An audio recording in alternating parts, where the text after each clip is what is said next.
zetu na dhambi za wazazi wetu waliotutangulia katika darul barzakh. Ya Rabbi warahamu, na walobakia katika ulimwengu, ya Rabbi tustareheshe kwa umri wao mrefu na afya njema.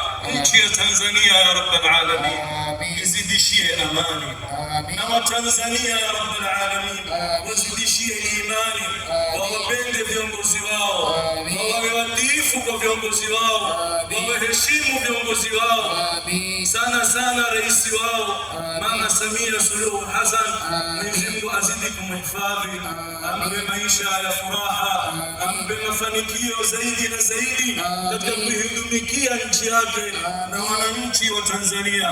Ya Rabbi, muwafikie kila la khairi kwa baraka ya usiku wa leo na hadhara tukufu ya Bwana Mtume Muhammad sallallahu alaihi wa sallam. Ya Allah, kila mwenye nia mbaya au dhamira mbaya ya kuitakia mabaya nchi ya Tanzania, ya Rabbi, tukuweka katika shingo yake, umrudi shari lake, limvae katika shingo yake ya Rabbal alamin. Na kila mwenye nia nzuri na mwenye malengo mazuri ya kuipeleka